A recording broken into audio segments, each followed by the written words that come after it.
I want to talk to you just a minute about a famous old preacher, a real hero of mine. He's in heaven today, been gone for quite a while, but his name was Oswald J. Smith. He loved missions and wanted to be a missionary. That's all the man ever wanted to do, is be a missionary, but he couldn't do it. He tried. He went overseas over and over again, and finally God got it across to him to pastor a church in Canada and quit and do missions, but quit trying to go overseas and be a missionary. And so there was a church in Toronto that needed a pastor. When he got there, they said, now look, we're deep in debt, and we want you to preach Sunday morning, and we want you to preach Sunday night. We want you to mention the debt, talk about the debt, and raise an offering to deal with the debt. And so he got up Sunday morning and preached, and he preached on missions to everybody's surprise, and never one time mentioned the debt. They said, why don't you stay over and preach next Sunday? Now listen, we're deep in debt. We want you to take up an offering. We want you to get this debt taken care of. And so he preached Sunday morning on missions, never mentioned the debt. Called an afternoon meeting for 2:30, preached on missions, and never mentioned the debt. Preached Sunday night on missions, never mentioned the debt. For some crazy reason, the board decided to hire him as their pastor. And so he preached for a solid year, never one time mentioned the debt, preached on missions every time. But because they gave to missions and believed in missions, God paid their debt off.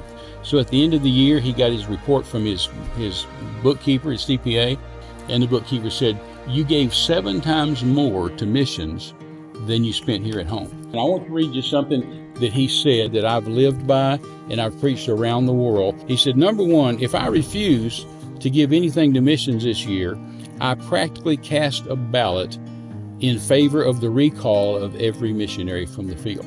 Number two, if I give less than I've given before, then I favor a reduction in the forces of missionaries proportionate to my reduced contributions. Number three, if I give the same as I've always given, every year give it the same, then I favor holding the ground already won, but I oppose any forward movement. My song is Hold the Fort, forgetting that the Lord never intended his army to take refuge in a fort. All his soldiers are commanded to go.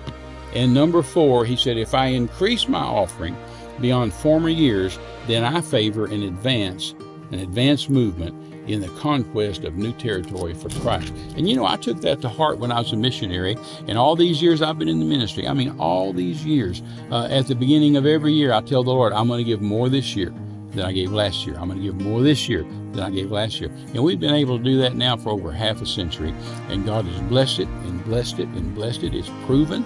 And I invite you to get involved in giving to missions as well.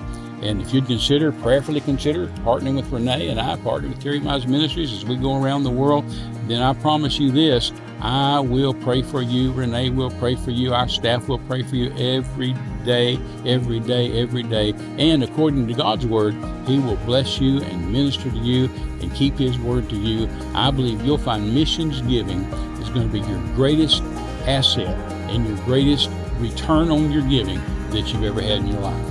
God bless you. We love you. You're more than conquerors.